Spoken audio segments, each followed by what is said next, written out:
Time now to once again join our intrepid motorcycle tourers in the Moroccan desert. Previously, we've seen how the bikes are prepared for such a trip, but now the riders have arrived, they've had some breakfast, and there's just time for a few last-minute comments from the boss. If you fall off, generally you're okay. If you fall off and somebody parks his Honda XR 400 in your back at 110 k's an hour, you're not okay anymore, okay? So do be careful. You mustn't run over kids, whatever happens, okay? Sheep, bloody things are always running in front of you, but provided you don't back off the throttle or you don't brake, you go over them, okay? And you don't even know you've really run it over. They're really skinny little things. In the UK, a sheep is worth about 20 kronas.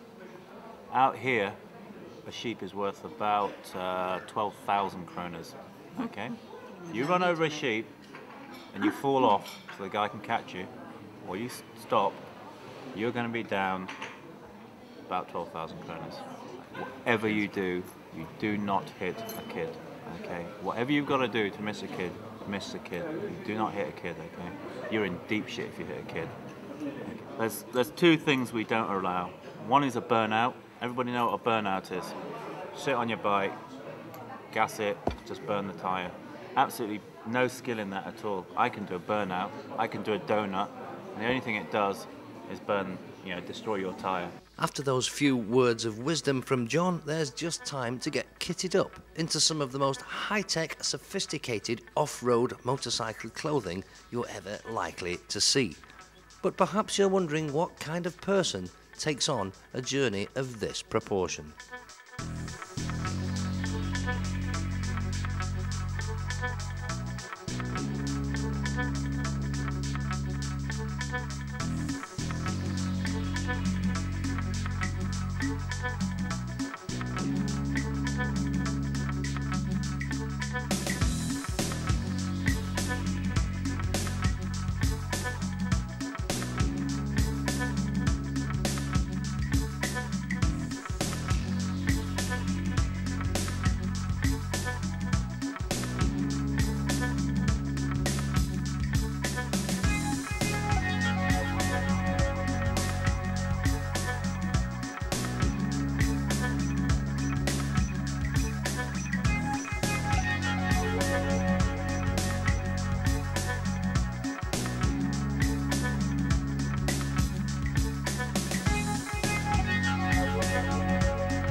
Well, there are riders, we'll wish them luck, because now the adventure really begins.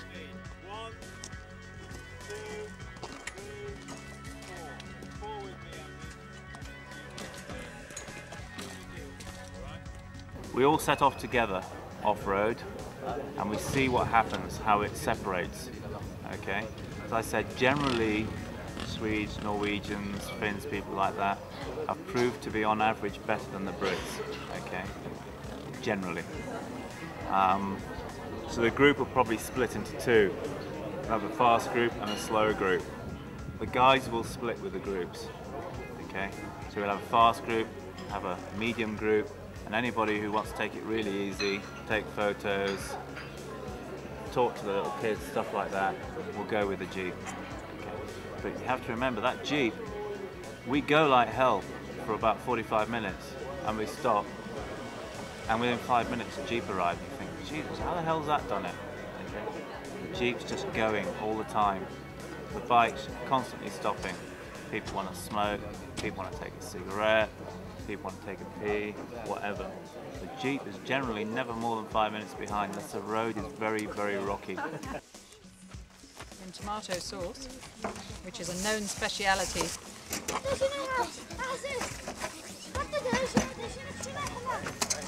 Yeah, and as well, it does help.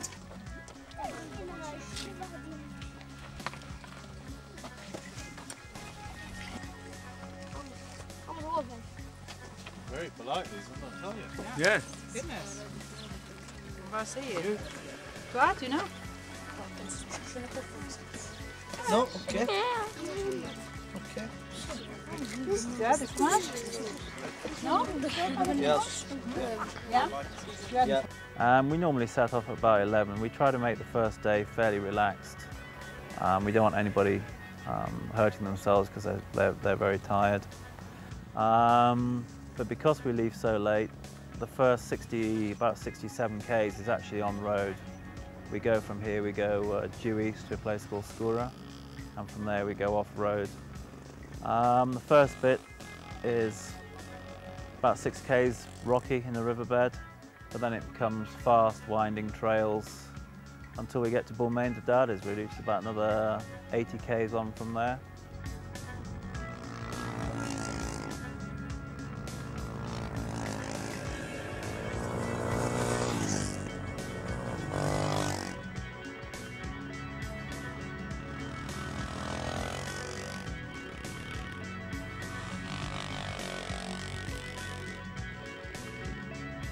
Okay, Ian, been watching you in the sand. You're trailing your inside leg, okay? You do not trail your leg. You've got it out to the side. Every now and then it's catching and it's been chucked back. Right. I mean, the whole way, every single corner, your leg's out here to the side at 90 degrees. Big, big no-no.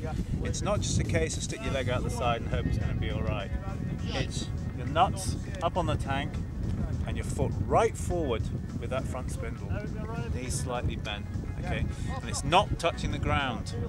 It's there, so if the bike does go, instinctively it comes down and it'll touch about there, kick the bike back upright.